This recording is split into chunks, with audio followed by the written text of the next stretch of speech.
আমি আবার কয়েক মাসের মধ্যে তাদের বাড়িতে গিয়ে নিজে আরেকবার দেখা করে আসবো। এবং দানিশের কেসটাও আজকে সুপ্রিম কোর্টে ছিল। সুপ্রিম কোর্ট থেকে আবার কেন্দ্র সরকার একটা সময় চেয়েছে, যেহেতু তাদের কাছে কোনো সদুত্তর নেই এবং খুব সম্ভবত সেটা আবার 19 তারিখ হিয়ারিং হবে। আমরা আমাদের তরফ থেকে যতটুকু সামর্থ্য রয়েছে, আইনজীবী থেকে শুরু করে ওরাল আর্গুমেন্ট যেগুলো হওয়া উচিত, আমরা যেখানে যা সাহায্য সহযোগিতা সহায়তা করা পুরোটাই করবো এবং যত দ্রুত সম্ভব দানিশকে ফিরিয়ে আনা যায় আমরা সেটা সুনিশ্চিত।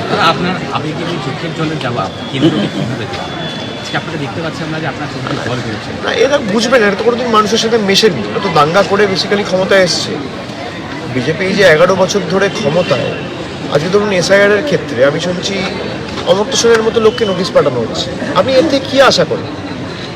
এটা তো দাঙ্গা করে ক্ষমতায় এসছে।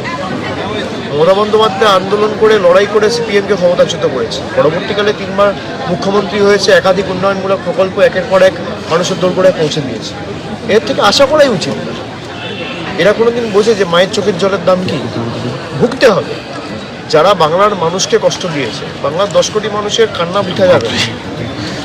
আজকে যারা ক্ষমতার দম্ভে কার্যত অন্ধ হয়ে গেছে, ক্ষমতার মোহে অন্ধ হয়ে গেছে, তাদেরকে উচিত শিক্ষা বাংলার 10 কোটি মানুষ।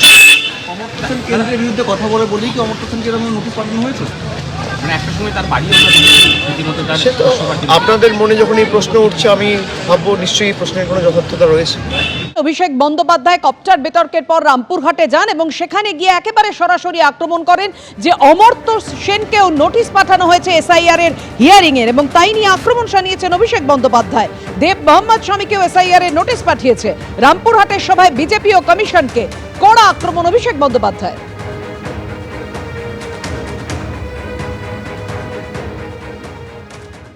এসআইআরে আমি আস্তে আস্তে শুনছিলাম, হায় রে পোড়া কপাল, অমর্ত্য সেনকে হিয়ারিং এর নোটিশ পাঠিয়েছে। অমর্ত্য সেন ভারতবর্ষের জন্য নোবেল পুরস্কার জিতে এনেছে, দেশের নাম যে বিশ্বসভায় বিশ্ববন্দিত করেছে, যাকে দেখে, যার মাধ্যমে দেশকে লোক চেনে জানে, যার হাত ধরে দেশ সমৃদ্ধ হয়েছে, সেই অমর্ত্য সেনকে এসআইআর এর নোটিশ পাঠিয়েছে।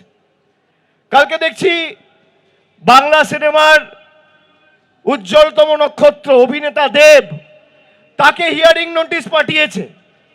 মোহাম্মদ শামী, যে ওয়ার্ল্ড কাপে খেলে দেশের জন্য বিশ্বকাপ জিতেছে, তাকে এসআইআর এর নোটিশ পাঠিয়েছে।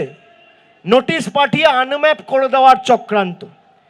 যারা বাংলার মানুষকে আনম্যাপ করতে চায়, আগামী দিন সেই বিজেপির ছাইপাসগুলোকে বাংলা থেকে আনম্যাপ করে চিরতরে ঝেঁটিয়ে বিদায় দিতে হবে। এই লড়াই সেই লড়াই। হয়তো বানানে ভুল আছে, অমর্ত্য সেন আবেদন করুন, তারপর বিএলও বাড়িতে গিয়ে দেখে আসবে, দাবি শুভেন্দু অধিকারী। নিশ্চয়ই নামের বানান ভুল আছে, নয় স্পেলিং মিস্টেক আছে, কিছু তো একটা কারণ আছে, এমনি তো ডাকেনি। সহযোগিতা করা উচিত। 85 বছরের উপর যারা সিটিজেনশিপ তাদের ছাড় দিয়েছে, তার মধ্যেও যারা বলছেন, যেমন মাননীয় প্রাক্তন মন্ত্রী কান্তি গাঙ্গুলি বাড়িতে হিয়ারিং করলেন, ডেকে পাঠান, আসার দরকার কি?